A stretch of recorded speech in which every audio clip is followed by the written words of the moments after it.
খুব মন দিয়ে শুনবে, সংসারের যত ব্রত আছে সব থেকে শ্রেষ্ঠ ব্রত হলো একাদশীর ব্রত। যারা একাদশী করে তাদেরকে এই বাবা ওই বাবা, এই মা ওই মা কারোর ব্রত করার প্রয়োজন নেই। একাদশী ব্রতের এত মহিমা।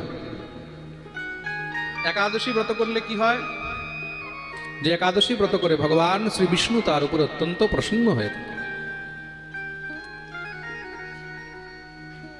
অনেক অনেক সময় বলে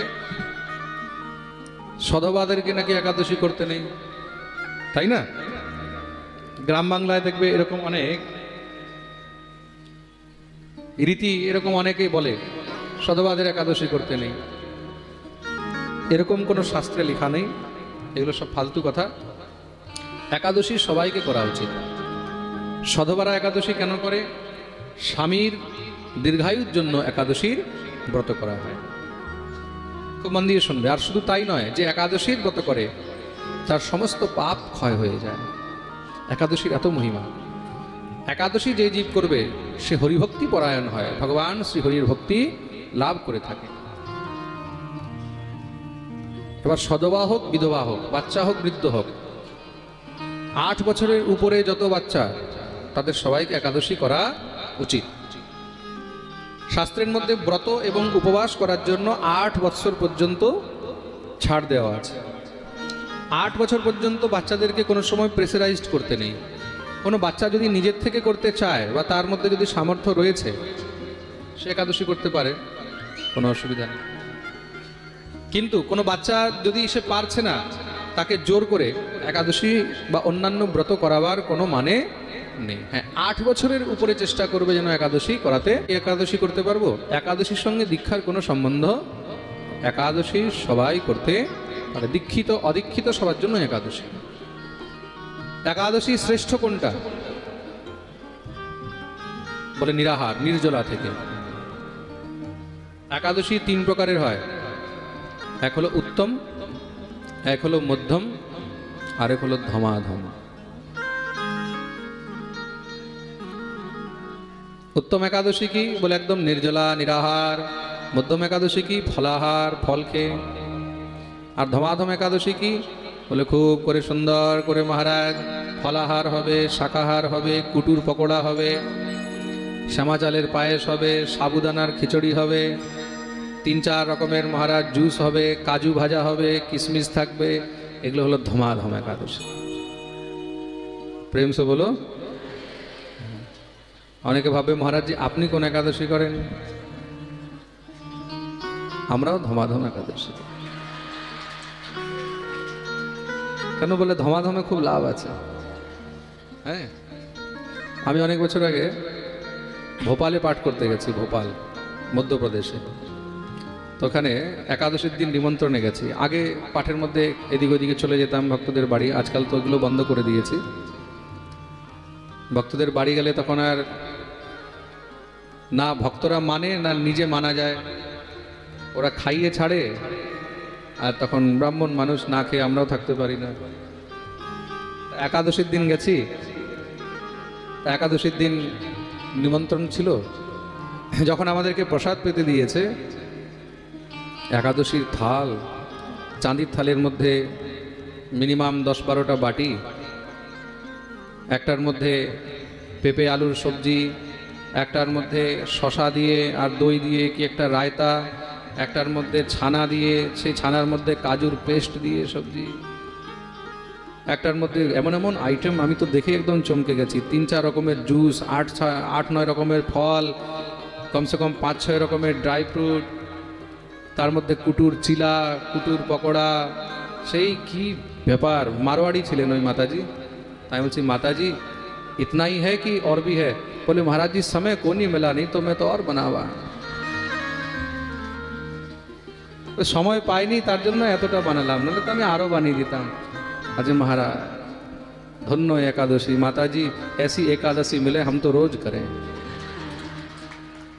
एरकम एकादशी के छाड़े भाई?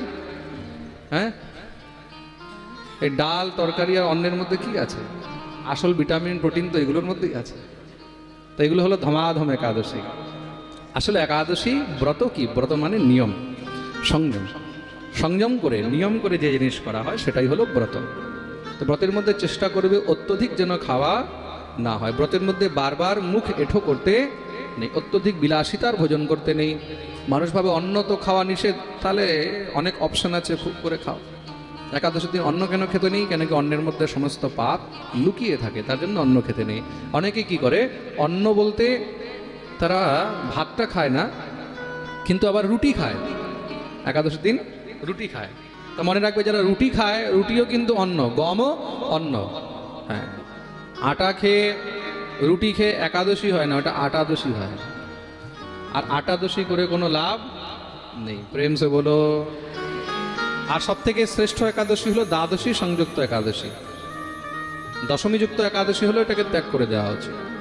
এই সংসারে আমরা যা উপার্জন করছি সব তো ভগবানের কৃপাতেই করছি। ভগবানের কৃপা ছাড়া এই সংসারে কেউ কোনো উপার্জন করতে পারবে? বলো, যা কামাই করছি, যা অর্থ সঞ্চয় করছি, সব তো তার কৃপা। আর তাকে দিতে আমরা কৃপণতা করব, ভগবানের জন্য কৃপণতা করব? না না না গুরুদেব, আমি পারবো না।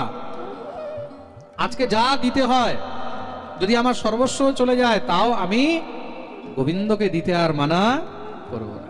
জীবনে বড় থেকে বড় পদ পেলেও কখনো অভিমান রাখতে নেই। এই সংসারের মধ্যে যে কোনো পদ, যে কোনো প্রতিষ্ঠা, যে কোনো সময় একদম ধূলিসাৎ হয়ে যেতে পারে, একদম শেষ হয়ে যেতে। ভগবান হলেন ভাবের বশীভূত। ভাবেহি বিদ্যতে বিষ্ণু ভাবগ্রাহী জনার্দন। ভগবান ভাবে রয়েছেন। মানুষের ভাব কখন কার প্রতি কিরকম হয় এটা কেউ বলতে পারবে না। এটা মনের ভাব, আর মনের উপরে কারোর কোনো বশ চলে না। চলে? আপনি কারোর মনকে কন্ট্রোল করতে পারবেন না। কেন? এই সংসারের মধ্যে একটাই জিনিস আছে যেটা স্বতন্ত্র, আর সেটা হলো মন। এই মন এখনই একরকম আছে, 1 মিনিট পরে দেখবে আরেক রকম। मन की गति है अटपटी, झटपट लखे न कोई, जो मन की खटपट मिटे तो झटपट दर्शन होय। मन एव मनुष्याणाम कारणम बंध मोक्षयो। এখনই মন একরকম, এখনই দেখবে মন আরেক রকম। কাউকে দেখে মনে হয় যদি এটা আমার ছেলে হতো, হয় না অনেক সময় মনে? কাউকে দেখে মনে হয় ইস যদি এটা আমার স্বামী হতো, কাউকে দেখে মনে হয় যদি এটা আমার স্ত্রী হতো, কাউকে দেখে মনে হয় যদি এটা আমার পুত্রী হতো, কাউকে দেখে মনে হয় যদি এটা আমার মা হতো, কাউকে দেখে মনে হয় যদি এটা আমার পিতা হতো। মন, মনের গতির কোনো গ্যারান্টি নেই। এই মন দিয়ে তুমি এখনই বৃন্দাবন চলে যাও, মন দিয়ে এখনই হরিদ্বার চলে যাও, মনে মনে সময় লাগে। আর হনুমানজি মহারাজ, ওনার গতি কিরকম জানো? মনের মতন। যত তাড়াতাড়ি আমরা মন দিয়ে এক জায়গা থেকে আরেক জায়গা যেতে পারি, শ্রী হনুমানজি মহারাজ একদম সেই মনের গতিতেই সেখানে যেতে পারেন সশরীর। মনোজবম মারুততুল্য বেগম জিতেন্দ্রিয়ম বুদ্ধিমতাম বরিষ্ঠম বাতাত্মজম বানরയൂথ মুখ্যম শ্রীরামদূতম শরণম প্রপদ্যে।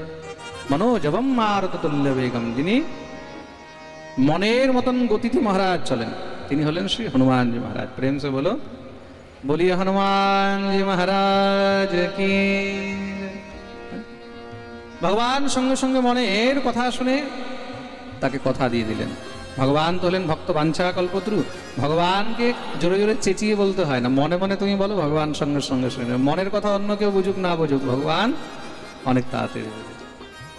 ভগবানের জন্য এই সংসারে কেউ পর নয়, সবাই ভগবানের আপন। কিন্তু ভগবান কৃপা তার উপরেই করেন যে ভগবানকে নিষ্কাম ভাবে নির্মল মন দিয়ে ডেকে থাকে, যে গোবিন্দের শরণাগতি নেয়, ভগবান তারই রক্ষা করেন।